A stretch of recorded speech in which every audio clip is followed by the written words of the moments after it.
Hello, second grade. Today we're going to be doing a short little lesson on summarization. So when we summarize, it helps us understand the story and become better readers because we understand what is going on in the story. So what does that even mean? Do you know what it means to summarize a story or how to summarize a story? Well, you probably already know that if someone says, "Oh, what did you read about?" or "What was the movie about?" And when you think about it, sometimes it's easy for us to tell all of the details. So we just keep telling the person on and on and on about everything that we saw or that we read. But a summarization isn't telling somebody all of the details of the story.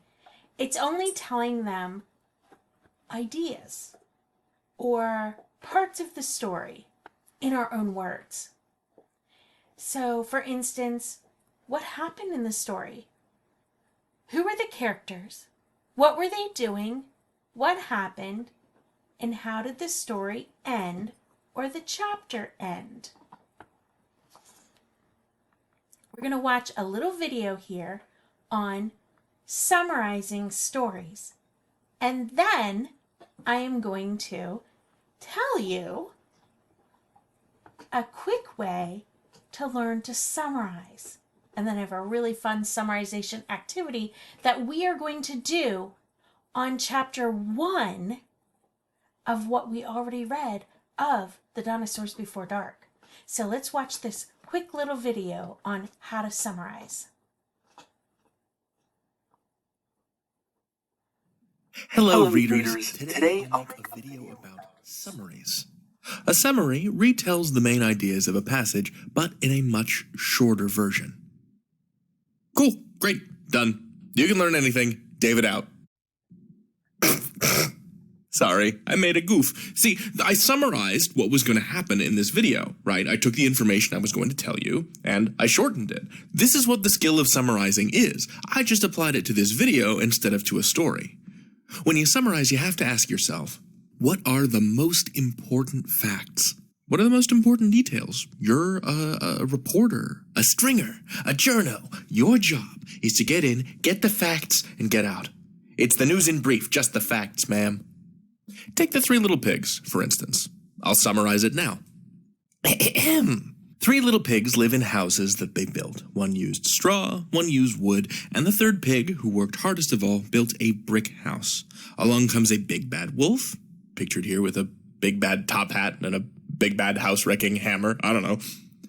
And he successfully knocks down the first two houses in order to eat the pigs inside. But they escape to the brick house, which the wolf is unable to knock down. That's the important parts of the story, and I bet I could even cut that down a little bit. But here's what's there. All the important characters, all their major decisions, and the outcome of the story. We have the beginning, the middle, and the end.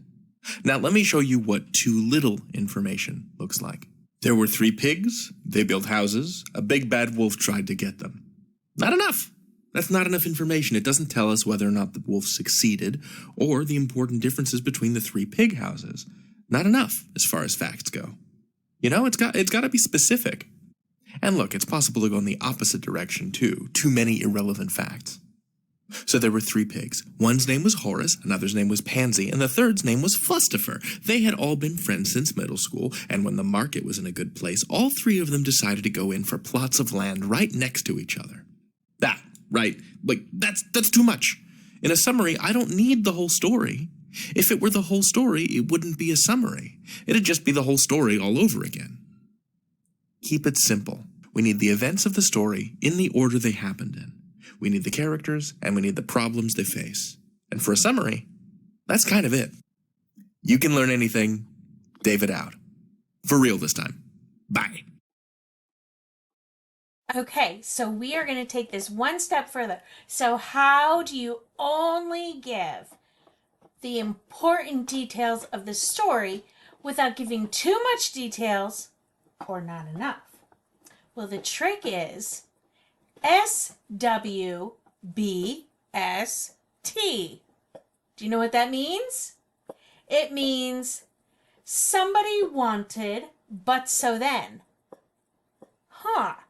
Somebody wanted, but so then. Okay, so how does that help you? Well, somebody. The somebody in the story is the main character or characters.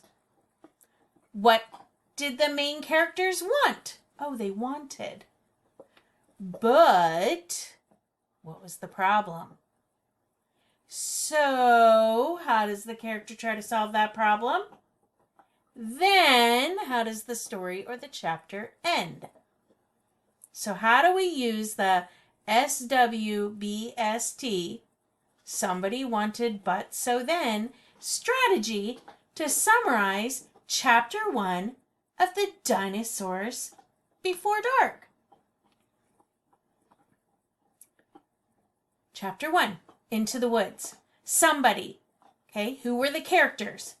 Jack and Annie. Notice I didn't write a lot of details. Jack and Annie.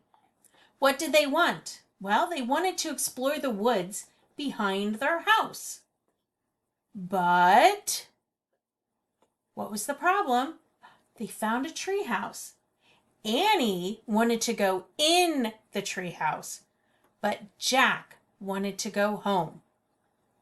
So Annie went up into the treehouse and found books. How did that chapter end? Jack went up into the treehouse too. So if I was going to write a summary, I would start with my somebody, and I would take all of this and I would write my summary. In the story, The Dinosaurs Before Dark, Chapter 1, Into the Woods, Jack and Annie, I can tell them a little bit, put all of this into sentences. But let's make it a little bit more fun. Let's use a dinosaur trail to write our summary. So we're going to take these clues and we're going to write this in sentences that when I read it, it will be the summary of Chapter 1. And what we're going to do is we're going to start by, you're going to take out a piece of paper and you're going to draw this on a piece of paper. Draw an egg and then draw a squiggly line, not too close. Don't go too close to each other because we're going to be writing on this line all the way until the end to a dinosaur. All right? Or maybe you want your adult learner to draw this for you. Then you're going to take your somebody wanted but so then, and you're going to write it into sentences just like I did here, all the way. Somebody wanted but so then. And look, I was done. It was that quick. So I wrote, Jack and Annie go into the woods to explore.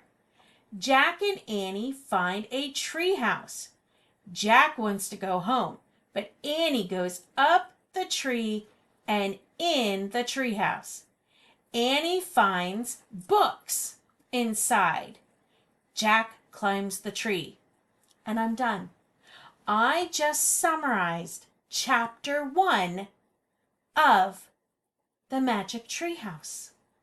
What you're going to do is you're going to copy this picture onto a piece of notebook page.